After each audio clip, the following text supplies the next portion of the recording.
नहमदुहु व नुसल्ली अला रसूलिहिल करीम, अम्मा बाद। मुहतरम नाज़रीन, मैं हूँ अब्दुल गफ़ूर ख़ान और आप देख रहे हैं मेरा YouTube channel Abdul Ghafoor Kulachi official. हज़रात मुहतरम, हमने और आपने सीरत की किताबों में पढ़ा है और उलमा से सुना है कि हज़रत सल्लल्लाहु तआला अलैहि वालैहि वसल्लम की जब विलादत हुई तो सबसे पहले सरकार दो आलम सल्लल्लाहु तआला अलैहि वालैहि वसल्लम को जिस खातून ने दूध पिलाया उनका नाम सुवैबा था, जो अबू लहब की लौंडी थी सुवैबा। उन्होंने आका करीम सल्लल्लाहु अलैहि वसल्लम को सबसे पहले दूध पिलाया। लेकिन इंजीनियर मोहम्मद अली मिर्ज़ा साहब फरमाते हैं, उन्होंने दो बातों का इनकार किया। एक तो इंजीनियर साहब फरमाते हैं कि सुवैबा अबू लहब की लौंडी नहीं थी, बल्कि अबू लहब की बीवी उम्मे जमील की लौंडी थी।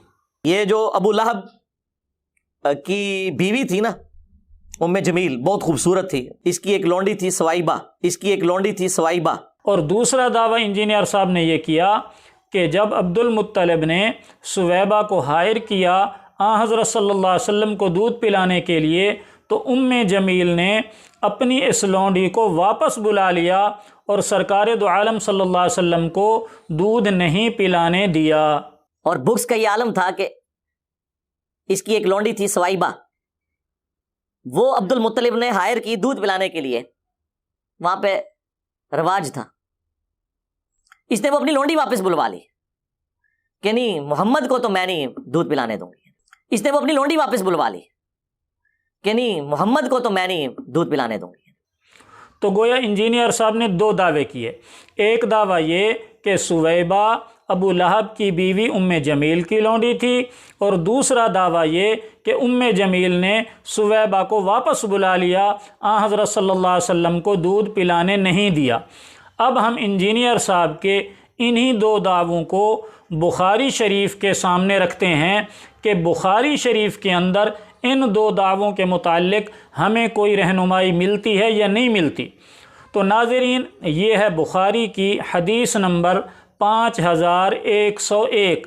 इस हदीस के अंदर इंजीनियर साहब के दोनों दावों की तरदीद हो रही है, दोनों दावे झूठे साबित हो रहे हैं। दोनों दावों में इंजीनियर साहब गलत बयानी कर रहे हैं।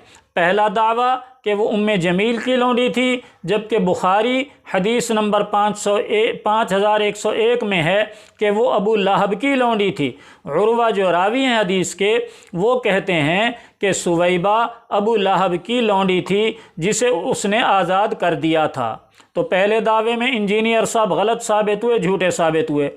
दूसरा दावा ये कि जी उम्मे जमील ने सुवैबा को वापस बुला लिया और हज़रत सल्लल्लाहु अलैहि वसल्लम को दूध पिलाने नहीं दिया। ये दावा भी बुखारी की इसी हदीस के अंदर इंजीनियर साहब का गलत साबित हो रहा है, इसलिए कि इसी हदीस के अंदर है उम्मुल मोमिनीन हज़रत उम्मे हबीबा रज़ी अल्लाह ताला अन्हा ने हज़रत सल्लल्लाहु अलैहि वसल्लम से अर्ज़ किया कि या रसूल अल्लाह, मैंने सुना है कि आप उम्मे सलमा की बेटी से शादी करना चाहते हैं। तो आप सल्लल्लाहु अलैहि वसल्लम ने फरमाया कि नहीं, इसलिए कि उनके वालिद और मुझे सुवैबा ने दूध पिलाया था। तो यहाँ आप सल्लल्लाहु अलैहि वसल्लम क्या फरमा रहे हैं कि मुझे सुवैबा ने दूध पिलाया था, और इंजीनियर साहब क्या फरमा रहे हैं कि उम्मे जमील ने सुवैबा को वापस बुला लिया, दूध पिलाने नहीं दिया। तो ये है इंजीनियर साहब की हदीस दानी, ये है इंजीनियर साहब का बुखारी मुस्लिम का रट लगाना। इसको कहते हैं कि बुखारी का नाम लेकर कहानी कराना। तो इंजीनियर साहब अपने स्टूडेंट्स को कहानी करा रहे हैं, यानी झूठ बोल रहे हैं। अल्लाह ताला हमें हदीस शरीफ पर अमल करने की तौफीक अता फरमाए और इन जैसे जाहिल मुहक्किकों से हमारी हिफाजत फरमाए। वमा अलैया इल्लल बलाग।